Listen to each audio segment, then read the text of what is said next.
Mes chers compatriotes, bonjour. Je dirais également bonjour à tous mes amis dans le monde. Et tant que citoyen du monde, le monde est lié, c'est ce qui se passe au Congo, ça concerne également, je dirais, toute l'Afrique. Ce matin, j'aurais voulu lever ma voix pour condamner. Pour condamner d'abord le premier citoyen du Congo, Monsieur le Président Tshisekedi, qui s'appelle Kulon. C'est lui que je vais condamner en premier pour ce qui suit. Mes chers amis, le Congo, c'est un pays meurtri aujourd'hui. Le Congo, c'est un pays où on tue à l'appel. Les garants de la nation qui devaient faire valoir le droit de nôtre, lui, il a les oreilles bouchées, les yeux fermés. Il fait les trois singes. Je n'ai pas vu, je n'ai pas entendu pendant qu'on tue dans sa population. Et c'est lui que moi j'ai condamné ce matin, le président nommé Tshisekedi Tshilombo. C'est lui que moi j'ai condamné ce matin par rapport à la situation du Congo. Alors permettez que j'allume mon deuxième portable pour voir ceux qui sont rentrés et vous demander sincèrement et solennellement de partager avant que je vous dise vraiment ce qui suit dans mon allocution. Permettez-moi s'il vous plaît.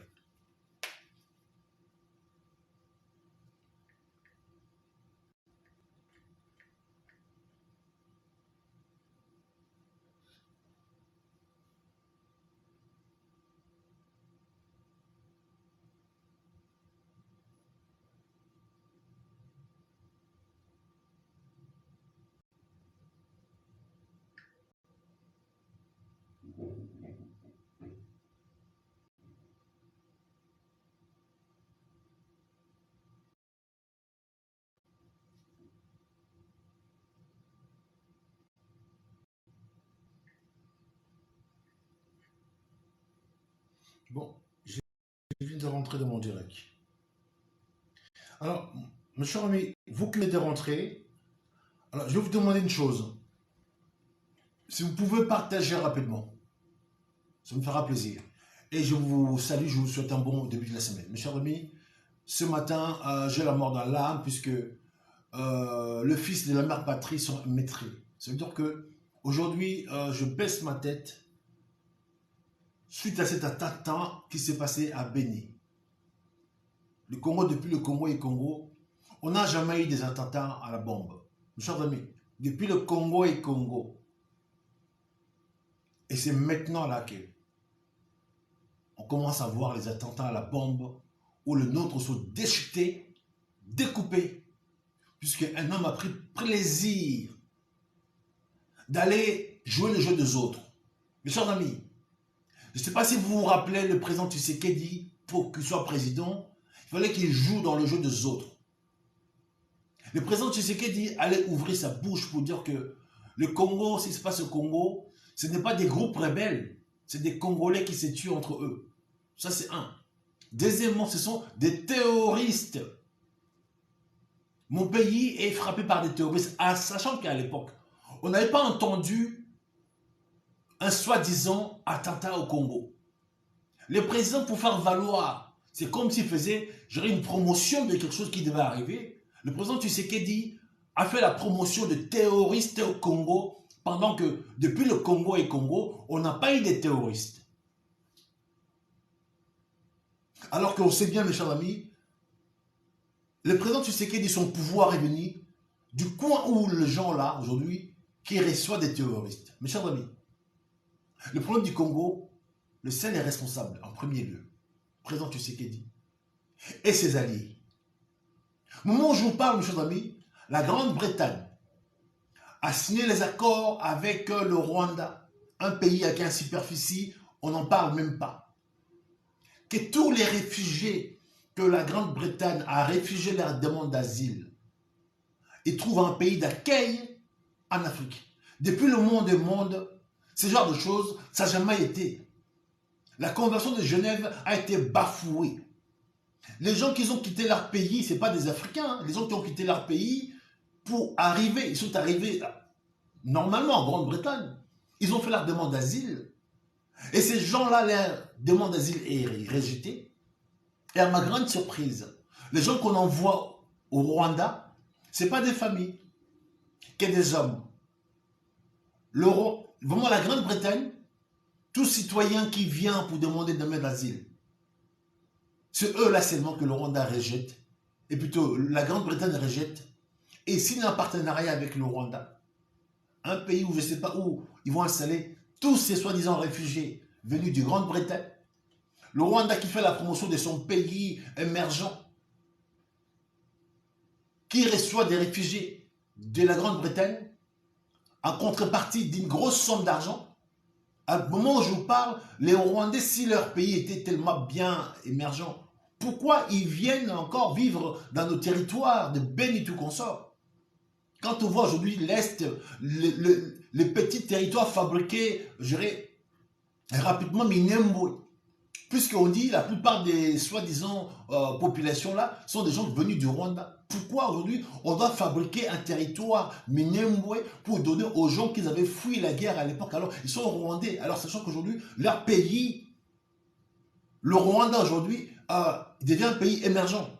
Alors mon cher ami, vous qui venez de rentrer, j'ai vu une personne, oh mon cher ami Christian Kabasele. Bonjour à toi, mon cher ami.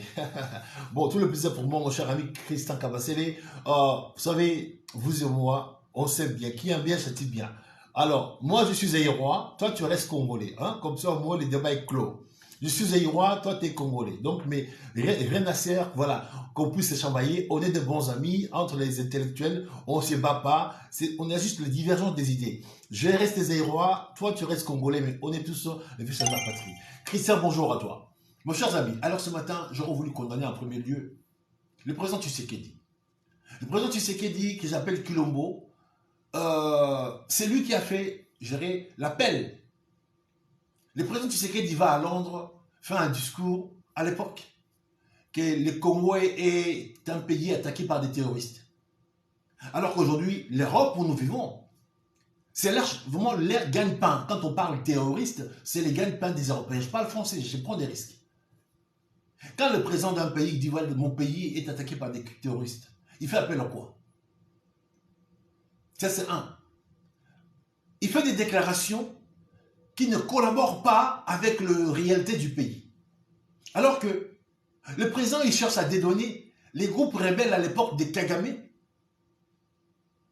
Alors c'est eux qui sont rentrés depuis 97, qui ont fait tomber mon Zaïre, qu'aujourd'hui mon ami Christian Kabasele me taquine des Zaïrois.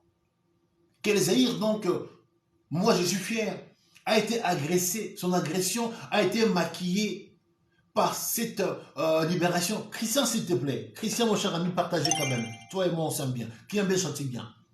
Christian, je veux que tu partages, s'il vous plaît.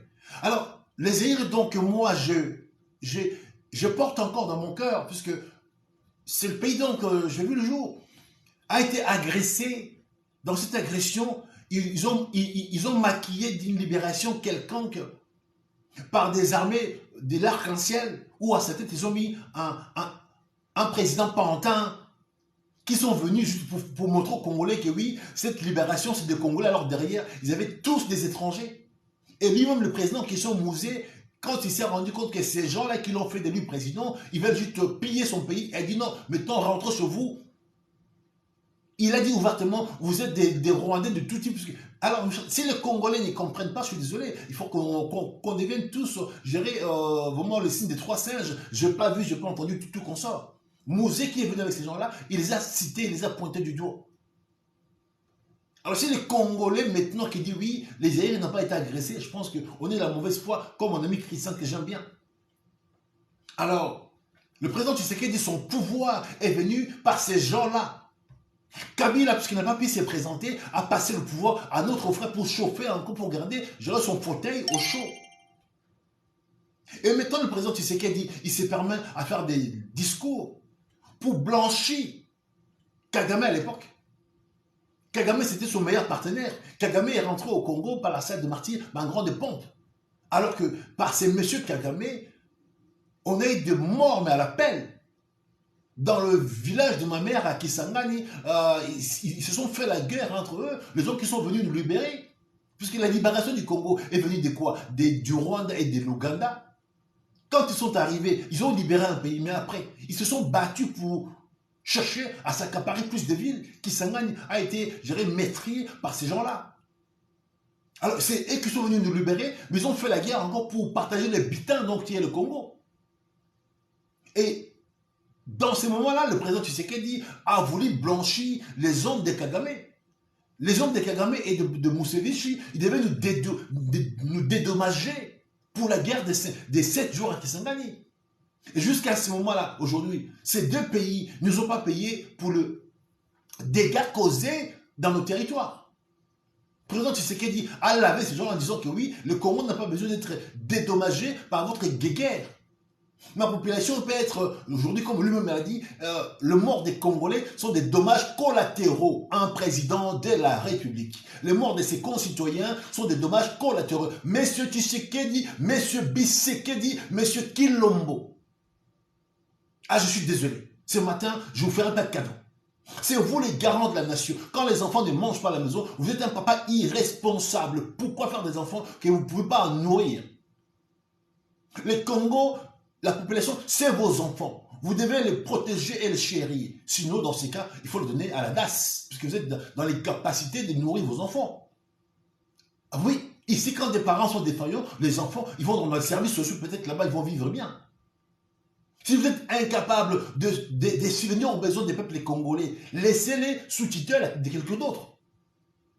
Ou laissez la place à celui qui aura les mécanismes pour nourrir les Congolais et les protéger, monsieur. Alors voilà aujourd'hui, le Congo, depuis le Congo et Congo, on voit, mes chers amis, l'attentat à la bombe. Vous voyez ce qu'on a vu en Afghanistan, en Irak. Depuis quand les Congolais, mes chers amis, ils fabriquent des bombes. Oh, nos petits soldats, là, déjà, ils sont soldats avec, excuse-moi, les bras cassés. Quand on prend nos soldats congolais, bien africains, mes chers amis, mettez-les dans un sac des tirs. Ce ne sont pas des bons tireurs. Des rebelles à la brousse qui ne pratiquent pas réellement l'art, donc je maîtrise. Et depuis quand ces rebelles-là à la brousse, qui ne savent même pas viser sur un cible, ils tirent en braille et qui devient à la seconde des ingénieurs qui fabriquent des bombes. Ils sont partis fabriquer des bombes dans quel institut? Si ce n'était pas des gens qui sont venus du Rwanda, que le Rwanda a reçu, des réfugiés, des Pakistanais, tout ça, des gens qui ont fui, ou bien des gens qui étaient rejetés à la Grande-Bretagne, où le Rwanda aujourd'hui reçoit à contrepartie de l'argent. Et allez comprendre que le Rwanda reçoit uniquement des réfugiés d'hommes que la Grande-Bretagne ne veut pas. Là où vit mon ami Christian. Alors pourquoi, mes chers amis, le Rwanda, tout petit pays, avec une superficie mais merdique, n'a pas même la place pour récupérer ces populations qui sont chez nous au Congo, puisque aujourd'hui, les Rwandais sont partout. Et pourquoi Paul Kagame ne va pas récupérer sa population qui sont encore au Congo, là, qui nous fait des problèmes, à qui on va attribuer des territoires? Il veut accueillir des réfugiés venus de la Grande-Bretagne, à contrepartie qu'on leur donne de l'argent. Et parmi ces réfugiés de Grande-Bretagne, il y a la plupart de soldats qui ont fait la guerre. Quand ils arrivent au Rwanda, ils sont à la merci de qui? De Paul Kagame. Et là, maintenant, là, on nous parle attentat à la bombe. Mes chers amis, quand je vous pose les questions, depuis tout ce temps-là, pourquoi les rebelles M23, ADF, aujourd'hui, ils ont attribué cet attentat, les rebelles ADF, ils n'ont jamais fabriqué des bombes, pourquoi?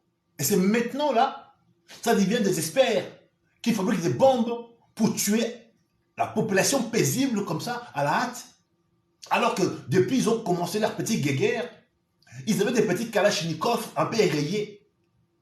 Quand tu prends aujourd'hui un rebelle, même les rebelles M23, là, prenez Major Mungoma, donnez-les un cible, il ne pourra pas viser. Ils vont viser un braille. Les rebelles qui sont dans la brousse, qui fabriquent vraiment des choses un peu pour se défendre, qui ne pratiquent pas l'art de la guerre. Depuis quand ces rebelles-là deviennent des terroristes, fabriquer une bombe. Une bombe, hein, ok? Et puis l'emporter dans une église et s'est camouflé, poser la bombe et en distance s'est déclenché. Mes chers amis, au Congo là, en Afrique, on n'a pas des gens qui fabriquent des bombes. Je dis des bombes. Ok? Sauf venus d'ailleurs. L'histoire de poseurs de bombes sont venus d'autres cieux. Donc, c'est pour cela, ce matin, j'en condamne le président de la République. Tshisekedi Kilombo, je vous condamne, monsieur. Vous avez fait l'apologie, vous avez fait l'appel à des choses qui n'étaient pas encore, je dirais, visibles. Vous avez ouvert une porte en disant que le Congo, ce qui se passe au Congo, ce sont des terroristes. Vous imaginez si, quand on parlait des terroristes, si la France, les États-Unis, tout le monde est content, ils vont faire quoi? Bon, ok, ils cherchent quoi, des terroristes. Ils débarquent sur nous, ils posent leur base, ça se passe quoi? Donc voilà un peu aujourd'hui l'appel de Tshisekedi, en disant que le Congo est agressé par des terroristes. Et pendant qu'aujourd'hui, l'état des sièges sont là, l'M23 a pris des villes. Alors à quoi a servi l'état des sièges? Et l'M23 prend des villes, l'état des sièges est là. Les soldats d'autres coins d'Afrique sont là, mais on prend vos territoires. À quoi ça sert aujourd'hui? Les troupes de ACE sont là. Les rebelles de 1-23 encore font de progression, prennent des terres. On a la présence des groupes, des troupes de ACE. On a la présence des troupes de l'état des sièges. On vient de poser une bombe dans une église qui a déchiqueté les gens. Où les gens sont morts, monsieur. Monsieur Tshisekedi, je suis désolé. Votre mission, c'est quoi? Un président, c'est le garant de la nation. C'est le papa de la maison. Vous l'ouvrez la maison. C'est comme un berger qui a des moutons qu'il doit vraiment protéger. Vous l'ouvrez, la bergerie, et que le loup vienne manger vos moutons au vu de tous.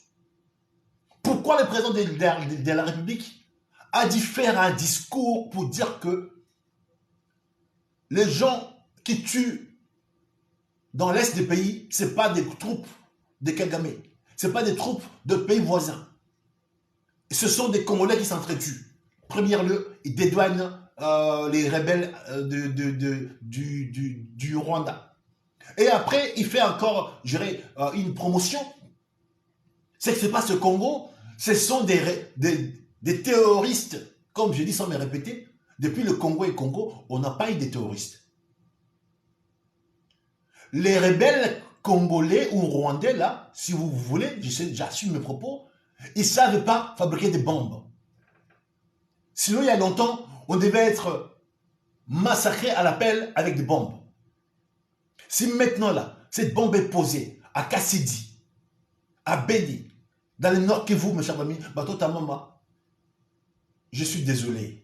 Je suis désolé, je suis désolé. Les responsables de votre attentat, les responsables de votre mort, les responsables de vos pertes, je cite Monsieur le Président Tshisekedi Bisekedi Kilombo, c'est vous le responsable.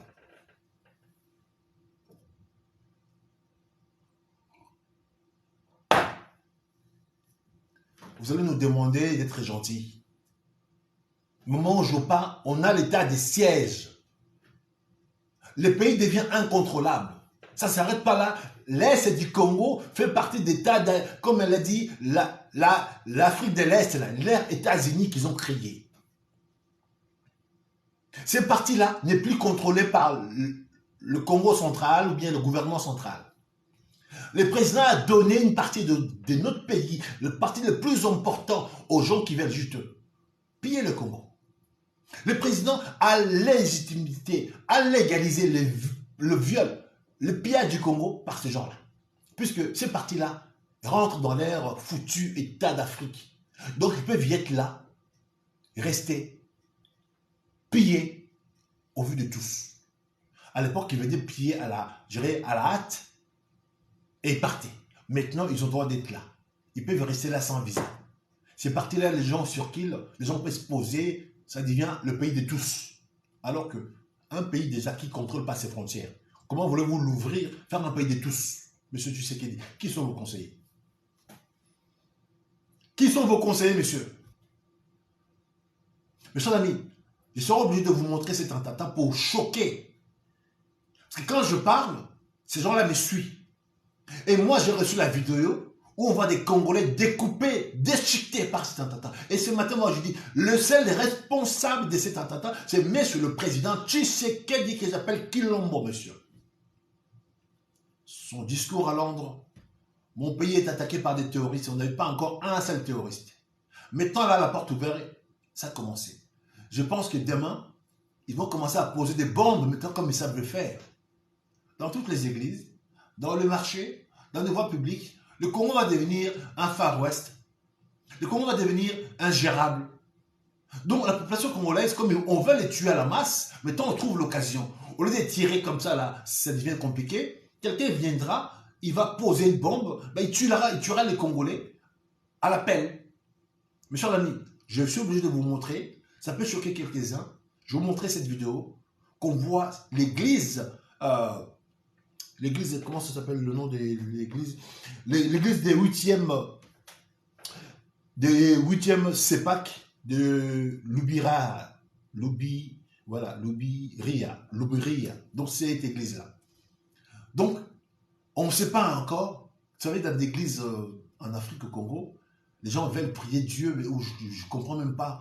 Les gens viennent à l'église, prier Dieu, mais derrière, il n'y a pas des entreprises. Aujourd'hui, quand on voit le pays comme le Congo, on a plus des églises que des entreprises. Alors que si toutes ces églises-là, c'était des entreprises, il n'y aura plus de chômage. Parce que moi, je suis entrepreneur.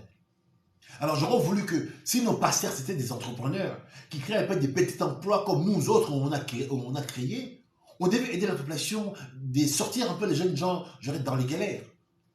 Mais ces gens-là, ils viennent créer les églises où les fidèles ils viennent, 3, 4 000, 5 000, ils les gardent sur leur coupole et tous les dimanches ou chaque semaine aussi, demander l'argent. Pompe Afrique.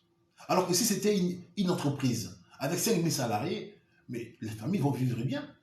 Les gens viennent tous les jours à l'église et pour donner l'argent à un seul homme. Cet argent-là, le monsieur, il prend. Les fiscs congolais, les impôts, ne regardent pas. C'est plein pot dans sa poche. Alors, nous, avec de petites entreprises, on est taxés de tous les sens. Alors que les églises congolaises, là, avec des pasteurs qui roulent en Ferrari, ils ne sont pas taxés. Donc, mes chers amis, ces gens-là, aujourd'hui, ils ont transformé le malheur du peuple congolais à leur business.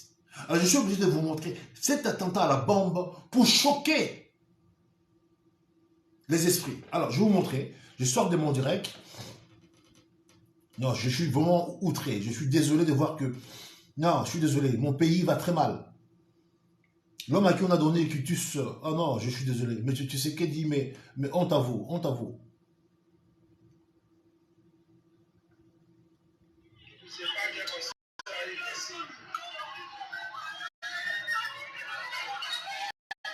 On va recommencer.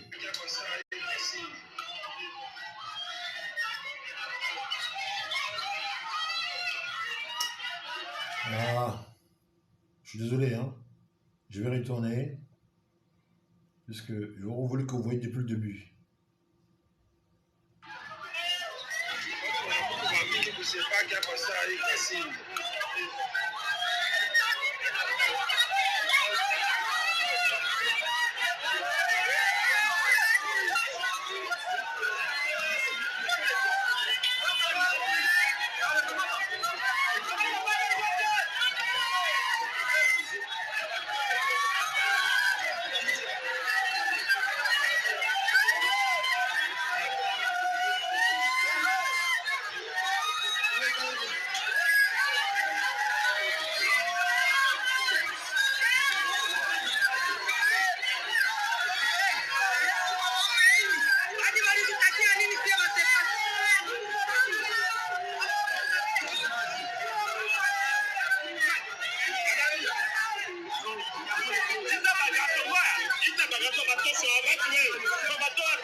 Mes chers amis,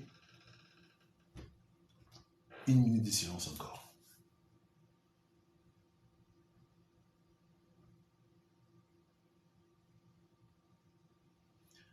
Ce n'est pas des choses qu'on peut voir ça facilement et supporter. Je compatis avec mon peuple. C'est le territoire de mes parents. Je dis c'est le territoire de mes parents. Mes parents sont de Kisangani. Ni comme Kisangani. Nasema en Swahili. Ni que le Lokele. Mes chers amis, ce qui se passe dans ce coin-là, ça me touche au premier degré. C'est la raison pour laquelle je suis outré. Parce que je me dis, l'homme qui devait être le garant de la nation, monsieur Tshisekedi, je suis désolé. Messieurs, je suis désolé. Je prends mon calme parce que moi, je suis celui qui maîtrise les choses. Je ne m'emporte jamais. Mais je peux être puissant comme un ouragan quand je m'emporte. Vous êtes vraiment une honte pour notre génération, monsieur Tshisekedi. Vous êtes les garants de la nation. Les papas de la maison. Qui laissent ses enfants en famille. Qui laisse ses enfants se faire tuer, qui laisse ses enfants se faire violer, et qui passe son temps dehors avec les maîtresses dehors. Ça, c'est la vie des pires marques congolais BMW, et j'assume. Et je ne suis pas dans ces optiques BMW. Non, monsieur. La raison pour laquelle, monsieur Tshisekedi, vous êtes une honte. Pouvoir sans pouvoir. Et vous l'ouvrez notre pays un sorte de partouze, mais sans contrepartie. Vous faites appel à des armées d'autrui chez nous où on ne sait pas le gérer. Monsieur Tshisekedi, quand vous ramenez autant d'hommes concentrés quelque part, tous ces hommes-là, ils ont des testostérone. Ces hommes-là, quand ils voient quelque part, un soldat qui a une mission dans des villages, tout ça, il va se transformer en quoi? Il n'est pas dans un caserne. C'est un homme qui fonctionne, il a des envies sexuelles, il peut avoir, sur votre aspect, voilà. Et ces gens-là, ils sont livrés dans la rue. Quand ils vont croiser nos sœurs, nos mamans, qui vont au champ, tout qu'on sort. Mais vous savez, les risques qu'on risque à avoir dans ce coin-là. Ces hommes-là, venus d'ailleurs, ils peuvent commencer à nous créer des problèmes à tel point que violer des femmes des autres, et si ce n'est pas assez, commencer à tuer les hommes pour récupérer les femmes. Mes chers amis, les hommes qui sont venus pour nous aider, les troupes de ACEI et la MONUSCO, ils se sont transformés en des affairistes. Les zones tampons où ils devaient être là pour sécuriser ou chercher les soi-disant rebelles, ça devait être des zones de non-droit. Tout policier ou militaire congolais qui s'hasarde d'aller patrouiller dans ces coins-là, là où eux ils sont, ils les tuent. Ils ne veulent plus que le policier ou les militaires congolais rentrent dans leur espace tampon. Ils se disent cet espace, il n'y a que nous qui vont le patrouiller, le sécuriser ou le contrôler. Donc le policier congolais, le militaire congolais n'a plus le droit de rentrer dans les zones tampon, là où il y a les armées d'autres cieux. Et du coup, comme ils sont tout seuls dans ces coins-là livrés à eux, messieurs, ils se sont livrés à des pillages. Actuellement, les zones tampons se transforment à des firmes où on exploite les minéraux, on exploite le pétrole, mais au vu de personne. Que l'armée congolaise ne voit pas, que la police congolaise ne voit pas, la population, au pire des cas, chassée de force. Les zones tampons, c'est fait sciemment pour que la population fuit. Dans cette guerre, on chasse la population, mais sans dire son nom. Les gens partent à la belle étoile en laissant derrière eux toutes leurs terres, leurs petites maisons, leurs petits biens. Mais ce tu sais qu'il dit, vous êtes le président. Les gens étaient chez eux, dans leurs petites terres, malgré la pauvreté, mes chers amis, ils étaient chez eux. Cette guerre mal causée, on chasse la population congolaise et partent à la belle étoile dans des cases et sans contrepartie, ils laissent derrière eux tous leurs biens. Monsieur Tshisekedi, qui vous êtes? Qui vous êtes, monsieur, pour avoir le cœur dur et mauvais comme ça? Mauvais, je dis le cœur de Tshisekedi est mauvais. Ces présidents-là, il a un cœur mauvais, je parle français. Pendant que sa population sont à la belle étoile, lui, il prend plaisir à se babaner dans la ville. Je mange, je pisse, je ne sais pas quoi. Monsieur, je suis désolé. Je vais vous choquer ce matin. Voici encore, je vais sortir de mon direct. Les troupes qui sont venues sécuriser notre population.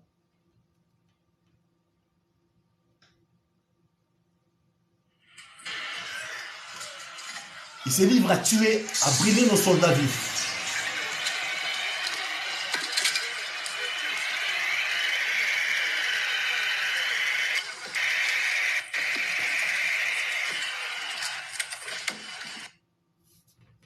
Je vais vous choquer ce matin. On recommence.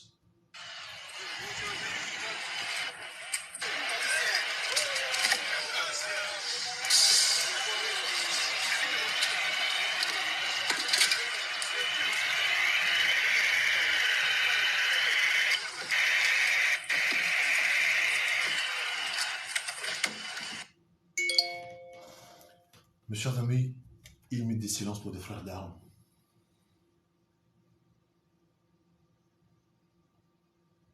Chers amis, le mort mérite un respect. Les morts ne sont pas morts. Depuis le monde des mondes, même pendant la guerre, quand vous tuez l'ennemi, on ne découpe pas son corps. Je mettrai cet art en question, j'en pratique. Vous avez vu ça où, dans quel pays, puisqu'on a tué l'ennemi, on doit le découper et le brûler.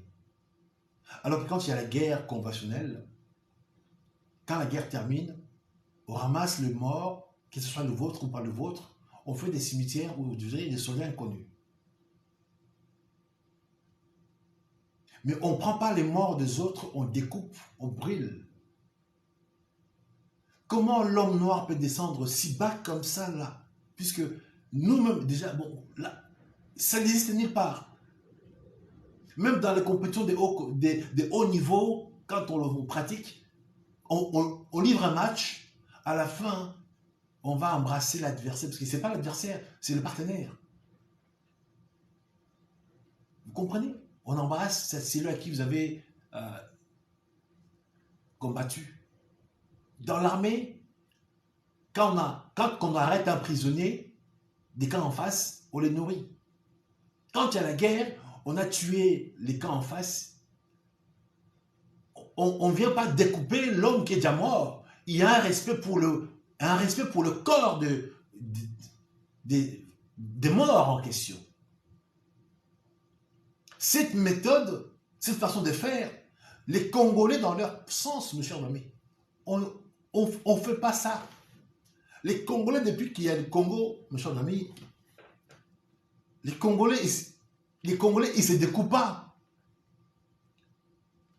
Ce processus de se couper à la machette, c'est venu de ces coins-là du Rwanda. Nos femmes découpées. La femme qui aujourd'hui comme un instrument de production, on doit le détruire. Nos femmes sont découpées, enfoncées, pour que cette machine de création, de production, ne fonctionne plus. Cette méthode de découper des gens à la machette est venue de l'autre côté. Vous n'oubliez pas que le Rwanda, les Rwandais se sont entretués entre eux avec leur génocide. Les Hutus et les Tutsis, ils se sont battus entre eux à la machette pour obtenir, soi-disant, je dirais, cet génocide. Ces peuples barbares, je dis les Rwandais, là, sont barbares. Ils se sont entretués entre eux dans les machettes pour un conflit ethnique. Et cette mentalité, ils l'ont emporté chez nous. Dans les zones où il y a des hommes qui sont de ce coin-là, c'est eux qui découpent nos femmes à la machette, c'est eux qui découpent nos populations à la machette. Les Congolais, ils n'ont jamais découpé quelqu'un à la machette. Maintenant, nos enfants Koulouna, ils ont commencé à copier, se battre avec des machettes. Allez comprendre des gens morts, où les corps de morts ne sont pas respectés, jetés comme ça, là, brûlés, en plus filmés. Pour dire quoi? Si c'était peut-être, ok, vous ne voulez pas enterrer quelqu'un parce que ça vous coûte cher de creuser. Ok, vous voulez incinérer les gens. Mais c'est pas comme ça qu'on incinère les gens. Vous pensez que vous voulez brûler les gens pour faire plaisir, pour économiser quoi? Les terres. En Afrique, les terres sont beaucoup. Au Congo, il y a la place.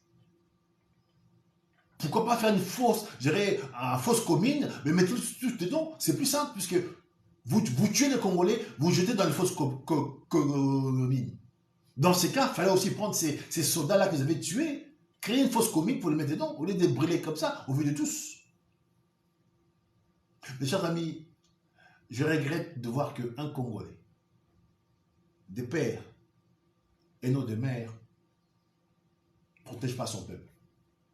Mais ce Tshisekedi, dans sa tombe, il dira, mais si c'est mon fils, je ne sais pas, je me suis trompé. Mais ce Tshisekedi, vous êtes un mauvais président. Vous êtes un mauvais président. J'ai dit mauvais président. Chers amis, je vais m'arrêter là. Ce qui se passe au Congo, si je ne garde pas mon calme, je dirai des choses que je vais regretter. Mais pensez-vous aujourd'hui à mes frères et sœurs de Béni, notamment à Django, du courage. Ne vous inquiétez pas. Les Congo, c'est notre mission. Et nous, mes chers amis, c'est notre travail de quotidien. Quand je me lève là, le travail que j'ai fait là, c'est le Congo. Donc, monsieur, je ne dirais pas que je ne connais pas le travail d'un président. Je ne dirais pas que je ne sais pas protéger un pays. Je ne dirais pas que je ne sais pas manier des armes. Monsieur, ça là, c'est mon gagne-pain. J'en manie et j'en protège. Et le cœur là est dur.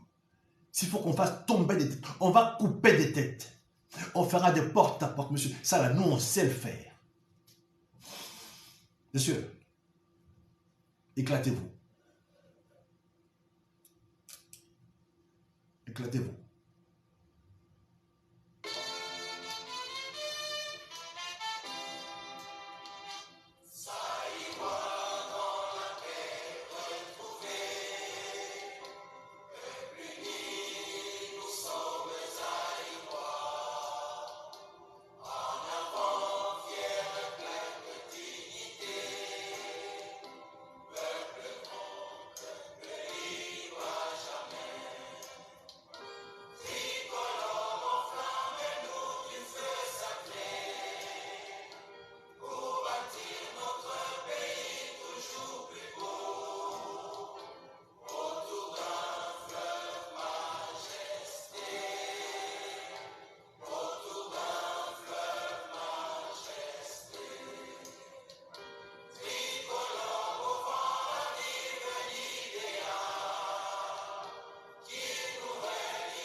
Mes chers amis, les séances élevées.